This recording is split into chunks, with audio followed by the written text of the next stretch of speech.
तो मिश्रा, मैं x Indian air force. आज जो हम लोग बात करने वाले हैं वो बात करेंगे एक ऐसे टॉपिक की जो यूपीएससी या किसी भी एग्ज़ाम में अक्सर पूछा जाता है। इससे एक क्वेश्चन या कभी कभी दो क्वेश्चन तो इजीली आते ही आते हैं। जैसे कि एक क्वेश्चन इसका चौथी अनुसूची से बहुत बार पूछा गया है, फोर्थ स्केड्यूल से बहुत बार पूछा गया है, सेकेंड स्केड्यूल से पूछा गया है। एंड इवन जब भी कभी यूपीएससी का एग्ज़ाम होता है, चाहे वो सीडीएस हो, चाहे वो एनडीए हो, या कभी कभी यूपीपीसीएस का एग्ज़ाम होता है, तो इसमें मैचिंग का क्वेश्चन जरूर आता है। इसी पे आज हम लोग बात करेंगे और अपना एक नंबर जो कि एनडीए एंड सीडीएस में पूरा होगा उसके बारे में चर्चा करेंगे।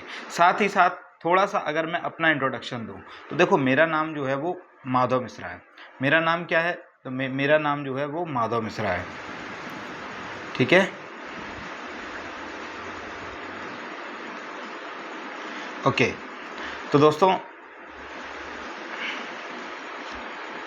दोस्तों मैं अपनी बात करूं तो मेरा नाम जो है ये माधव मिश्रा है। ठीक है, और मैं आपके साथ जो हूं आपका एक एजुकेटर से बेहतर आप बोल सकते हैं कि एक मतलब थोड़ा सा आपसे थोड़ा सा ही, बिल्कुल ज़्यादा सीनियर, ज़्यादा नहीं, बिल्कुल थोड़ा सा सीनियर। ओके। और मेरी क्वालिफ़िकेशन की अगर आप बात करें तो ये जो सीडीएस एग्ज़ाम है ये 4 टाइम्स अभी तक हो चुका है एंड कंटिन्यू है। ओके। एनडीए जो है वो मैंने 2 टाइम्स क्वालिफाई किया है, साथ में एफकेट जो है वो मैंने 2 टाइम्स क्वालिफाई किया है अभी तक।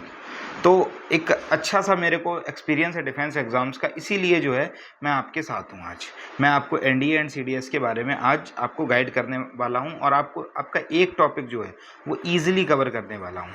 ठीक है, तो आप समझ गए होंगे और आपको hold your horses till this class and. तो आपको तब तक आप अपने आप को बांध के रखना है जब तक ये क्लास ख़त्म नहीं हो जाती। And it is my responsibility and it is my duty कि आपको इस क्लास में सबसे ज़्यादा मज़ा आने वाला है। इवन यू विल रियलाइज़ कि कितने ईजिली हमने एक अच्छा सा टॉपिक कवर कर लिया। और अगर सीडीएस की बात करें तो 0.8 मार्क्स, और अगर एनडीए की बात करें तो हमने 4 मार्क्स को अपने टोटल में ऐड कर लिया। Okay, so now start this session. जब भी हम लोग बात करेंगे अनुसूची यानी कि स्केड्यूल्स की, तो हमें दो चीज़ें पता होनी चाहिए। एक होता है पार्ट। क्या होता है भाई? एक होता है पार्ट। पार्ट का मतलब भाग। पार्ट का मतलब क्या होता है? भाग। भाग में क्या आते हैं? तो भाग में आता है अनुच्छेद। अनुच्छेद जिसे हम लोग क्या बोलते हैं? अनुच्छेद के अलावा हम लोग इनको बोलते हैं आर्टिकल्स। क्या बोलते हैं? आर्टिकल्स। और साथ में ही जब भी हम लोग इसकी बात करेंगे तो दूसरी चीज़ जो आती है उसको हम लोग बोलते हैं अनुसूची। क्या बोलते हैं? अनुसूची। देखो, अनुच्छेद जो होता है इसमें क्या है भाई, इसमें इसको पार्ट वाइज में डिवाइड किया है। किस में डिवाइड किया है? पार्ट्स में। पार्ट्स का मतलब क्या होता है? देखो भाई, जब भी हम लोग पार्ट्स की बात करें तो टोटल 22 भागों की बात है संविधान में। कितने भागों की बात है? 22 भागों की, जिसमें भाग 1 जो है वो संघ और उसका राज्य क्षेत्र, भाग 2 नागरिकता, भाग 3 मौलिक अधिकार फंडामेंटल राइट्स जिन्हें बोलते हैं, भाग 4 डीपीएसपी, भाग 5 हम लोग राज्य की तरफ संघ की तरफ बढ़ जाते हैं, और भाग 6 राज्य। इस तरीके से आगे बढ़ता जाता है। जबकि अनुसूचियाँ जो हैं ये कुछ ऐसे विषय हैं, कुछ ऐसे टॉपिक्स होते हैं जो हमें डिटेल में जानकारी देते हैं। तो अनुसूचियाँ क्या हैं भाई? जो हमें डिटेल्स में जानकारी देते हैं। दूसरी चीज़, अगर हम लोग इनको पार्ट्स के अंदर लिखेंगे तो ये जो भाग हैं ये बहुत बड़े हो जाएंगे, लेंदी हो जाएंगे। और जो है हमें कॉन्स्टिट्यूशन थोड़ा सा कैसा प्रतीत होगा? थोड़ा सा हमको ये कॉम्प्लिकेटेड लगेगा। कॉन्स्टिट्यूशन कैसा लगेगा? कॉम्प्लिकेटेड। तो इसी कॉम्प्लिकेशन से बचने के लिए, इसी कॉम्प्लिकेशन को हमें बाईपास करने के लिए हमने क्या किया? तो इसी कॉम्प्लिकेशन को बाईपास करने के लिए जो कॉन्स्टिट्यूशन बनाने वाले थे उन्होंने अनुसूचियों को ऐड किया, उन्होंने स्केड्यूल्स को ऐड किया। अब जब भी हम लोग स्केड्यूल्स की बात करें तो देखो, हमें पता चलेगा कि जो संविधान की शुरुआत थी उसमें केवल 8 स्केड्यूल्स जोड़ी गई थी। कितनी जोड़ी गई थी? 8। पहला ही क्वेश्चन आपका तैयार हो गया। तो जब संविधान की शुरुआत हुई थी तो भाई कितनी स्केड्यूल्स थी? तो टोटल 8 स्केड्यूल्स आपको जोड़ी गई थी। दोबारा लिख दे रहा हूँ, जब संविधान की शुरुआत होती है, यानी जब कॉन्स्टिट्यूशन बना था, तो टोटल कितनी स्केड्यूल्स थी? तो टोटल 8 स्केड्यूल्स थी, यानी कि 8 अनुसूचियाँ थी। अच्छा, 8 अनुसूचियों की जब हम लोग बात करेंगे तो इसमें कौन कौन सी थी? तो भैया पहले से लेके 8वीं अनुसूची तक जो है वो सारी की सारी पुरानी है, वो सारी की सारी पुरानी है। तो देखो, पहली से लेकर 8वीं अनुसूची ये कब जोड़ी गई? तो जब संविधान की शुरुआत हुई, यानी कि स्टार्टिंग से ही इनको जोड़ा गया, स्टार्टिंग ऑफ कॉन्स्टिट्यूशन से ही इनको क्या किया गया, ऐड किया गया। टोटल शुरुआत में कितनी, तो 8 स्केड्यूल्स थे संविधान में। ओके, आपका एक क्वेश्चन रेडी हो गया। हमने इसको कम से कम 15 बार बोला, तो 15 बार बोलने का मतलब यही है कि हमें केवल और केवल इसको क्लियर करना है कि जब कॉन्स्टिट्यूशन स्टार्ट हुआ तो केवल 8 स्केड्यूल्स थी। फिर जैसे जैसे टाइम आया तो 9th 10th 11th and 12th schedules को जोड़ा गया। आज जो है यानी कि करंटली जो है हम लोगों के कॉन्स्टिट्यूशन में 12 स्केड्यूल्स हैं। कितने स्केड्यूल्स हैं, 12। और ये क्वेश्चन बन जाता है, ये क्वेश्चन पूछा गया है, ये 8वां जो 8 स्केड्यूल्स वाला है, तो ये जो बहुत जनरल लेवल के पेपर होते हैं, बहुत छोटे लेवल के पेपर होते हैं, साधारण से पेपर होते हैं, उनमें ये क्वेश्चन पूछ सकते हैं। जीडी ईडी एसएससी जीडी वगैरह छोटे एग्जाम्स में ये आराम से पूछ लेता है कि संविधान की शुरुआत में कितने अनुसूचियों को शामिल किया गया। टोटल 8 अनुसूचियों को शामिल किया गया। अभी की अगर हम लोग बात करें तो अभी कितनी अनुसूचियाँ हैं टोटल, तो अभी की अगर हम लोग बात करते हैं तो अभी जो अनुसूचियाँ हैं वो कितनी हैं, तो वो अनुसूचियाँ हैं टोटल कुल मिला के 12। कितनी अनुसूचियाँ हैं, 12। आगे बढ़ें। अब हम लोग डायरेक्ट बढ़ते हैं कि ये अनुसूचियाँ हैं क्या, और इन अनुसूचियों का मतलब तो हमने पहले ही डिस्कस कर लिया, तो हम लोग डायरेक्ट बढ़ेंगे कि अनुसूचियाँ हैं क्या। देखो, अनुसूचियों में आगे बढ़ने से पहले हमें 2-4 चीज़ें पता होनी चाहिए। भाग 1 क्या है, भाग 2 क्या है, तो उस पर थोड़ी सी चर्चा करेंगे। भाग 1 क्या है, देखो भाग 1 की जब बात करें, यानी कि कॉन्स्टिट्यूशन के पार्ट 1 की बात करें,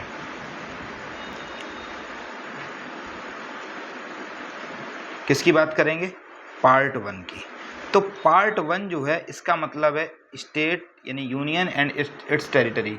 स्टेट नहीं, यूनियन एंड इट्स टेरिटरी। इसका मतलब क्या है, यूनियन, क्या नाम है इसका पार्ट 1 का, यूनियन एंड इट्स टेरिटरी।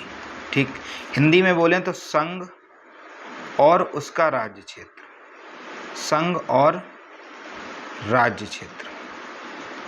ठीक है भाई, इसका मतलब क्या है, तो इसमें बोला गया, इसमें केवल 4 ही आर्टिकल है, 1 से लेकर 4 तक इसमें आर्टिकल हैं, और इनमें अलग अलग बातें बहुत जनरल, बहुत शॉर्ट में बोलेंगे। जैसे कि पार्ट 1 का फर्स्ट आर्टिकल यानी कि पूरे संविधान का पहला आर्टिकल बोलता है कि भारत अर्थात इंडिया राज्यों का एक संघ होगा, यानी कि India that is Bharat is also is a union of states, तो राज्यों का एक संघ है। इतनी छोटी सी बात बोली, लेकिन क्या इन्होंने बताया कौन कौन से राज्य हैं, क्या हमें पता चला कौन कौन से राज्य हैं, या राज्यों की सीमा क्या है, क्या हमें पता चला, तो हमें ये चीज़ें नहीं पता चली। और जब ये चीज़ें हमें नहीं पता चली तो इन्हीं के लिए हमें क्या लाना पड़ा, इन्हीं के लिए हमें लानी पड़ी अनुसूचियाँ। क्या लानी पड़ी, अनुसूचियाँ। तो मैंने आपको शुरुआत में ही एक बात बताई थी कि भैया जब भी हमें अनुसूचियों के बारे में जानकारी करनी होगी तो हमें पता होना चाहिए कि पार्ट में क्या लिखा है, और अनुसूचियों की ज़रूरत इसी वजह से पड़ती है क्योंकि इलेबरेट करके चीज़ों को लिखता है। बात समझ में आई। तो जो चीज़ें कॉन्स्टिट्यूशन में इलेबरेट करके नहीं लिखी जा सकती थी उनके लिए हमने क्या बनाया, उनके लिए हमने अनुसूचियों को बनाया। अब आगे बढ़ते हैं और पहली अनुसूची की तरफ बढ़ते हैं। देखो पहली अनुसूची यानी कि जो पहली अनुसूची है वो ये है, पहली अनुसूची जो है वो ये है। हालांकि इसमें पुराने डाटा के हिसाब से गलती से छप गया है, बट हम लोगों को नए डाटा के हिसाब से ही चलना है।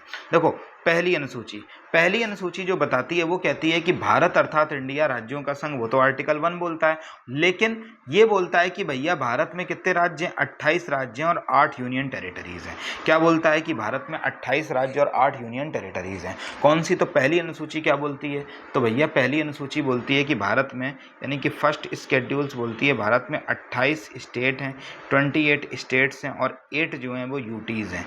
8 क्या हैं, यूटीज़। अब अगर इनके नाम की बात करें तो देखो भाई एक जरा मैप, हल्का फुल्का मैप ड्रॉ कर लेते हैं। ठीक है, हल्का फुल्का मैप ड्रॉ कर लेते हैं।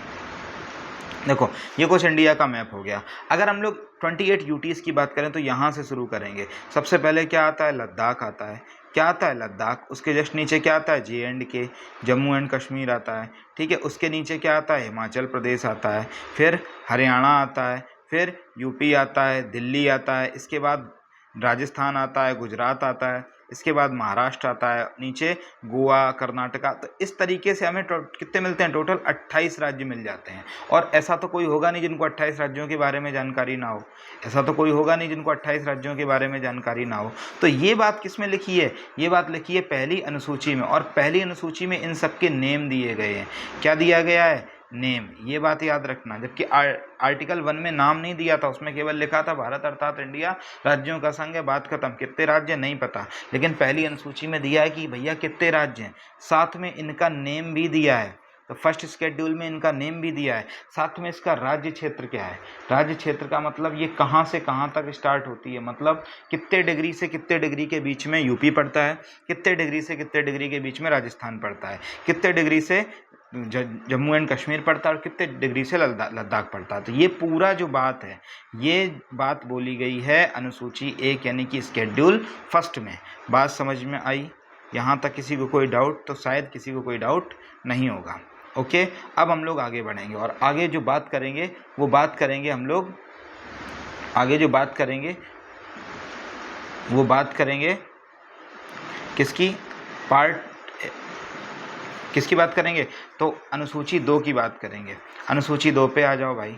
अनुसूची 2 जो है वो क्या कहती है? देखो, जब भी हम लोग अनुसूची 2 की बात करें तो सबसे पहले देखो, हम लोगों ने फर्स्ट वाली क्लियर कर ली, अब 2 पे बढ़ते हैं। अनुसूची 2 क्या बोलती है?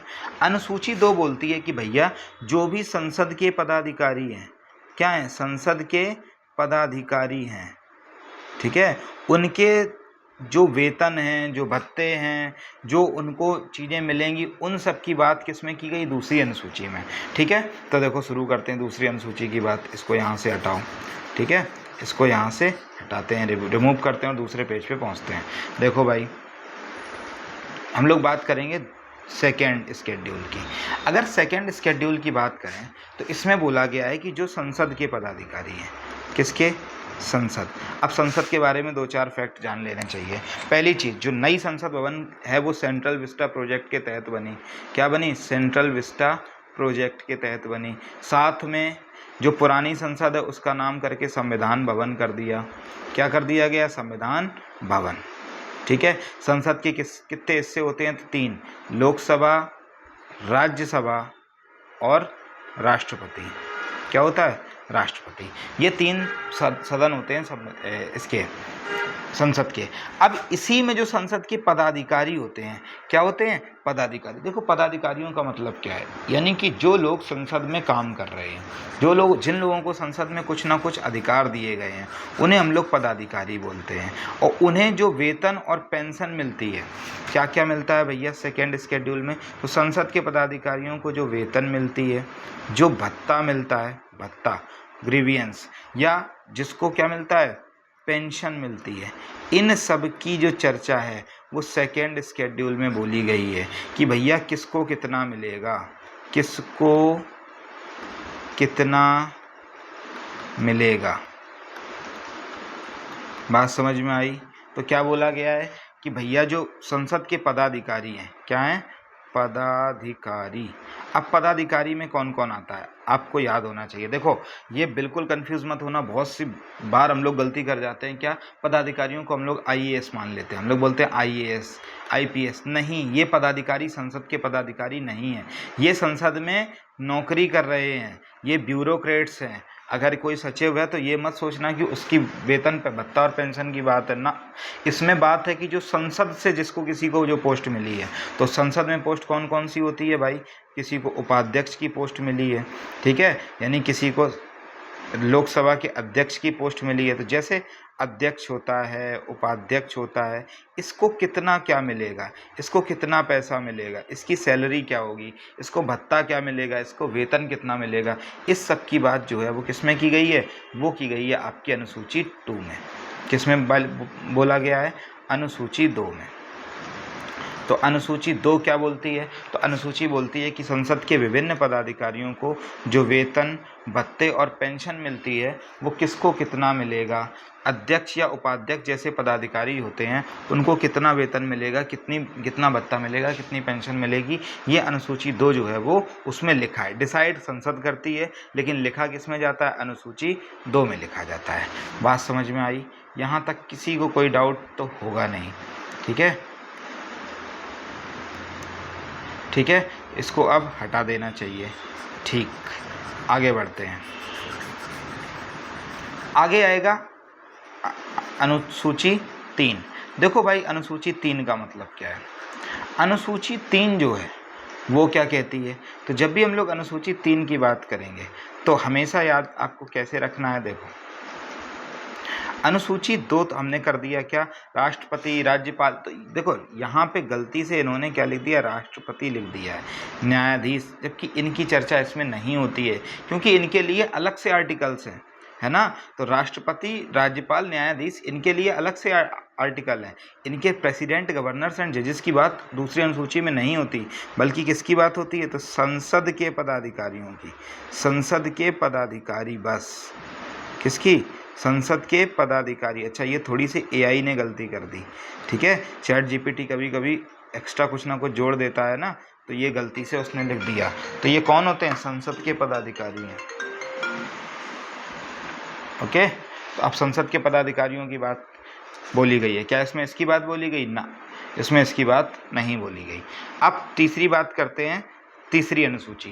देखो तीसरी अनुसूची जो है ये क्या करती है, तो ये बोलती है तीसरी अनुसूची वाले बोलते हैं कि भाई हमें क्या करना चाहिए, हमको जो है वो शपथ के बारे में लिखना चाहिए।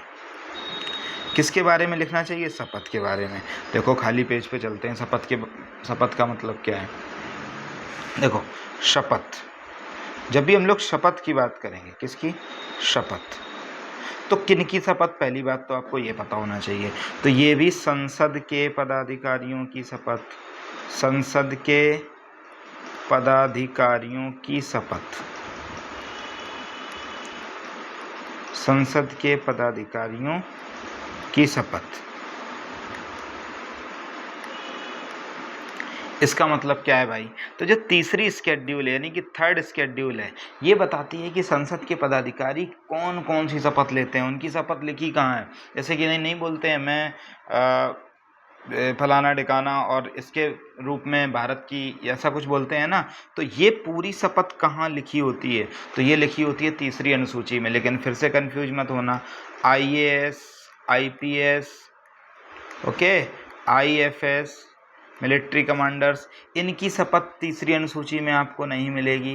क्यों नहीं मिलेगी तीसरी अनुसूची में, तो थर्ड स्केड्यूल्स में आपको इनकी शपथ इस वजह से नहीं मिलेगी क्योंकि ये संसद के पदाधिकारी नहीं होते हैं। तो कंफ्यूज मत होना, अगर आपसे कोई बहस करे कि क्या IAS, PCS और IFS जैसे ऑफिसर्स की शपथ यानी कि शपथ जो वो लेते हैं, क्या वो तीसरी अनुसूची में है, तो साफ साफ मना कर देना, ना ये तीसरी अनुसूची में नहीं है। लेकिन फिर भी अगर आपसे कोई बहस करे तो उसके 2 हाथ जोड़ना, उसके बाद क्या करना, उसके बाद आराम से जूता निकालना और तब तक मारना जब तक कि वो बिल्कुल वहाँ से भाग ना जाए, क्योंकि ऐसे लोगों से दूर रहना बेहतर है, ठीक है, ओके। क्योंकि अगर वो बोले कि ना ना ना ना IAS, IPS, IFS, तो उसको जूता उतारना और 2 मुंह में मारना, बोलना गधे क्या संसद के पदाधिकारी होते हैं IAS, बोलेगा हाँ ठीक है, फिर वो बोलेगा सचिव तो होते हैं, ऐसी तुमसे बहस करेगा। बहस का सबसे अच्छा तरीका है जूता उतारो, मुंह में मारो, आगे बढ़ जाओ। ओके, समझ में आया। तो एक बार दोबारा से रिवाइज कर लें। पहली अनुसूची जो है वो क्या बोलती है, वो बोलती है यूटी और उस एंड स्टेट्स एंड यूटी के क्या बोलती है, नाम, ठीक है। कितने हैं, 28 राज्य और 8 केंद्र शासित प्रदेश। शॉर्ट में बोलो तो दूसरी वाली अनुसूची क्या बोलती है, ये डायरेक्ट सैलरी की बात करती है। सैलरी मतलब वेतन, भत्ते और पेंशन, किसके, संसद के पदाधिकारियों की। तीसरी अनुसूची किसकी बात करती है, तो ऊपर ही लिखी, शपथ की बात करती है। किसकी, शपथ की बात करती है, किससे, संसद के पदाधिकारी। किसके पदाधिकारी, संसद के पदाधिकारी। Okay, got it. आगे बढ़ें तो नेक्स्ट हम लोग बढ़ते हैं चौथी अनुसूची पे। और यकीन मानो कि जब भी हम लोग चौथी अनुसूची की बात करेंगे तो भाई चौथी अनुसूची जो है वो कुछ नहीं तो कम से कम इन लोगों ने 15 एग्ज़ाम्स में तो उसके बारे में पूछा ही है।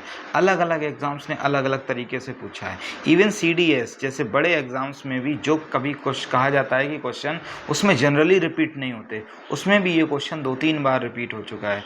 चौथी अनुसूची, और डायरेक्ट आया था कि संविधान की चौथी अनुसूची किससे संबंधित है, ठीक है। क्या आया था भाई क्वेश्चन, तो क्वेश्चन आया था संविधान की चौथी अनुसूची किससे संबंधित है, ठीक है, किससे संबंधित है। ये डायरेक्ट क्वेश्चन ये CDS में कई बार पूछा है, यूपी पीसीएस में पूछा है, इसको यूपीएससी में भी पूछा है, और एसएससी का तो कहना ही क्या, एसएससी ने पूछा, इवन आईबी ACIO में भी इस क्वेश्चन को पूछा है। तो ये समझो कितना इंपॉर्टेंट क्वेश्चन है। संविधान की चौथी अनुसूची, IB ACIO जैसे एग्जाम्स में CG SSC के CGL CHSL में इस क्वेश्चन को पूछा, यूपीएससी ने पूछा, PCS में यूपी PCS में पूछा, CDS में यूपीएससी ने इसको दोबारा पूछा, NDA में भी इसको पूछा। ठीक है, हालांकि जब मैं CDS की बात करूं तो हो सकता है उसमें NDA के भी क्वेश्चन इंक्लूडेड रहते हैं, क्योंकि इन दोनों का पैटर्न कहीं ना कहीं एक जैसा ही होता है।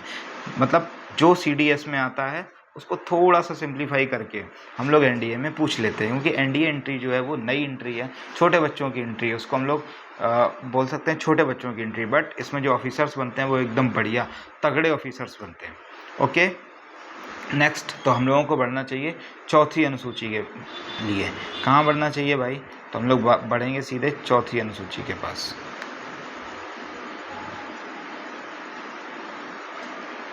बढ़ते हैं।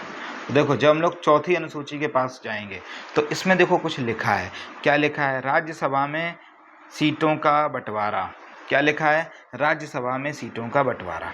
क्या लिखा है भाई? राज्यसभा में सीटों का बंटवारा। इसका मतलब क्या है? इसका मतलब क्या है? देखो भाई, आगे बढ़ते हैं। इसका मतलब क्या है? तो जब हम लोग बात करते हैं राज्यसभा में सीटों का बंटवारा, राज्यसभा में सीटों का बंटवारा,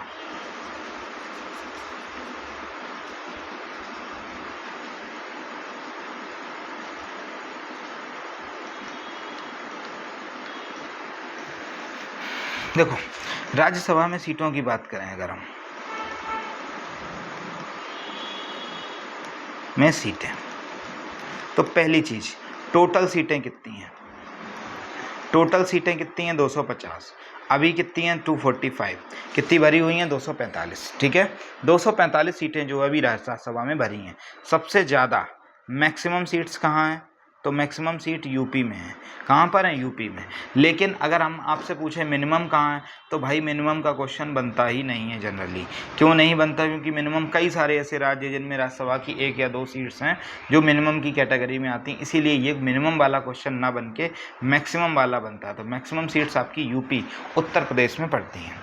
अच्छा, अब चौथी अनुसूची का मतलब क्या है भाई? ये तो हमने अभी तो आपको बता दिया, टोटल इतनी हैं और इतनी अभी भरी हुई हैं, 250 हैं, 5 सीटें छूटी हुई हैं उसके लिए, अपने POK के लिए, ठीक है, और अक्साई चीन के लिए यूपी में सबसे ज़्यादा। लेकिन ऐसा क्वेश्चन थोड़ी बनेगा। जब भी स्केड्यूल से क्वेश्चन आएगा तो वो कैसा बनेगा, हमें उस पर बात करनी है। तो देखो भाई, जब भी स्केड्यूल्स की बात आएगी और क्वेश्चन आएगा किसके लिए? चौथी स्केड्यूल यानी कि 4th स्केड्यूल की बात आएगी, तो देखो कैसे काम बनेगा। सबसे पहली चीज़, 4th स्केड्यूल में हमें एक चीज़ पता होनी चाहिए। क्या पता होना चाहिए 4th स्केड्यूल में? तो ये जो 4th स्केड्यूल है ये है सीधी राज्यसभा में सीटें। राज्यसभा में सीटें क्या है भाई? राज्यसभा में सीटें। इसका मतलब क्या है? राज्यसभा में सीटें।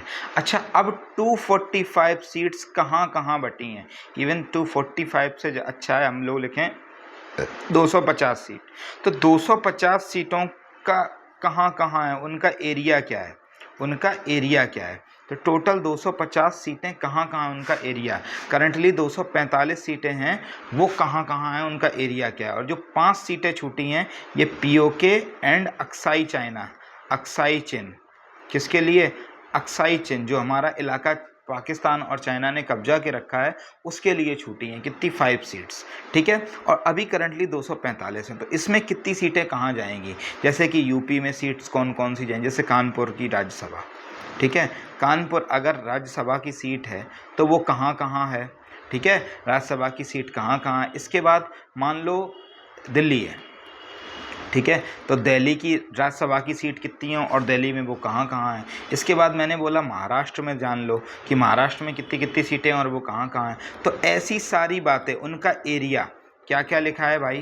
तो इसमें क्या क्या लिखा है? पहली चीज़ उनका एरिया लिखा है, ठीक है, उनका टेरिटरी लिखा है, ठीक है, टेरिटरी कहाँ तक है, और उनका जो है वर्क प्लेस, कहाँ तक वो काम करेंगी, कहाँ तक वो काम करेंगी। तो ये सब बात किस में लिखी है, चौथी अनुसूची में। साथ ही साथ उनका नेम भी लिखा है कि किस राज्यसभा का क्या नाम है। जैसे कि अगर कोई राज्यसभा है जिसका नाम, मान लो कानपुर की कोई राज्यसभा है, ठीक है, कानपुर बहुत बड़ा और कानपुर की राज्यसभा सीट है, तो कानपुर की राज्यसभा है तो उसका नाम क्या होगा, उसका नाम होगा कानपुर राज्यसभा सीट। क्या होगा, कानपुर राज्यसभा सीट।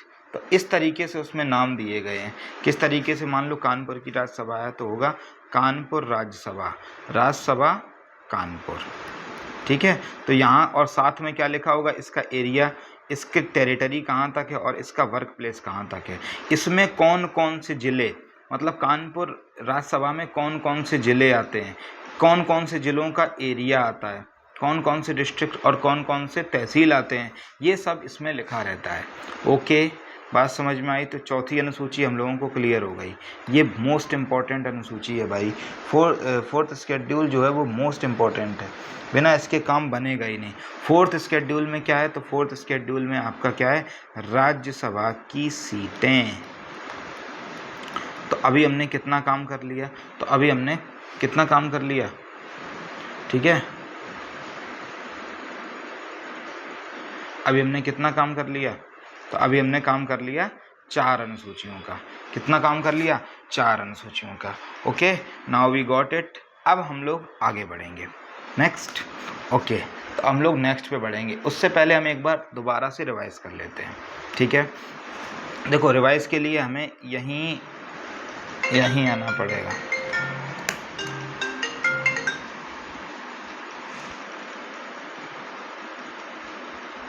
ओके, तो एक काम करते हैं कि आज का सेशन यहीं एंड करते हैं। बाकी हम लोग मिलेंगे कल किस में, पार्ट 2 में।